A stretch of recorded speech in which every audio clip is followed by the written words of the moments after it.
George அப்படின்னு ஒருத்தர் இருக்கிறார், ஒரு பெரிய பிசினஸ்மேன். எல்லாமே லாஸ் ஆகி எல்லாமே தோத்து போயிடுறாரு. இனிமே வாழ்றதுக்கு வழியே இல்லை அப்படின்னு ஒரு பாலத்து மேல ஏறி நின்று தற்கொலை பண்ண போறார். கீழே குதிச்சு செத்துடலாம்னு நினைக்கும் போது வானத்துல அந்த வழியா ஒரு தேவதை போகுது. அதுக்கு ரொம்ப ஆச்சரியம், இந்த மனிதர்கள் சாகத்தானே போறாங்க, எப்படினாலும் ஒரு நாள் சாகத்தான் போறாங்க, ஆனா இவங்களாம் ஏன் சாவ தேடி போறாங்கன்னு அந்த தேவதைக்கு ரொம்ப ஆச்சரியம். சரி, இவனை வேணா நம்ம காப்பாத்திடுவோம் அப்படின்னு தேவதை அவனை காப்பாத்தி கூப்பிட்டு உட்கார வச்சு, ஏன்பா சாகணும்னு நினைக்கிற, வாழலாம்ல அப்படின்னு. இல்லங்க, நான் பிறந்ததே வேஸ்ட்டுங்க, எனக்கு எதுவுமே செட் ஆகல, எல்லாமே நஷ்டமாயிருச்சு, நான் வாழ்றதே வேஸ்ட், என்னால யாருக்கும் பிரயோஜனம் கிடையாது. உண்மையை சொல்லட்டா, நான் பிறந்திருக்கவே கூடாது, நான் பிறந்திருக்கலாட்டி இந்த உலகமே நல்லா இருக்கும், எல்லாரும் உருப்பட்டு இருப்பாங்க, என் சொந்தக்காரங்களாம் நல்லா இருந்திருப்பாங்க, என் பொண்டாட்டி பிள்ளைகள்லாம் நல்லா இருந்திருக்கும், நான் பிறந்ததுனால எல்லாருக்குமே லாஸ்.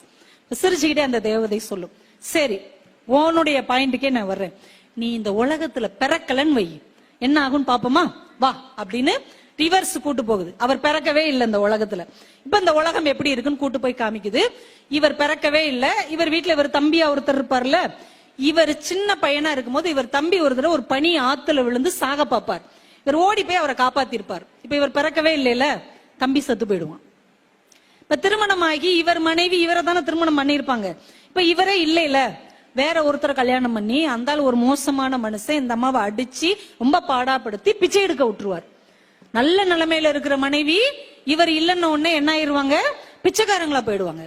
இவர் நிறைய நண்பர்களுக்கு நல்ல விஷயத்த சொல்லி கொடுத்து சரியான நேரத்துல உதவி செஞ்சு அவங்கள ஒரு நல்ல நிலைமைக்கு கொண்டு வந்திருப்பார். அவங்க எல்லாருமே வாழ்க்கையில ஒண்ணும் இல்லாம போயிருப்பாங்க. இப்படி அதிர்ச்சி ஆயிடுவார், என்னாலதான் இவங்க எல்லாருமே நல்லா இருக்கிறாங்களா, உன்னாலதான் இவங்க இத்தனை பேர் வாழ்க்கையிலும் நன்மை நடந்திருக்கிறது, நீ பிறக்காவிட்டால் இத்தனை பேர் வீணாக போயிருப்பார்கள், நீ பிறந்ததால் தான் இவர்கள் வாழ்ந்து கொண்டிருக்கிறார்.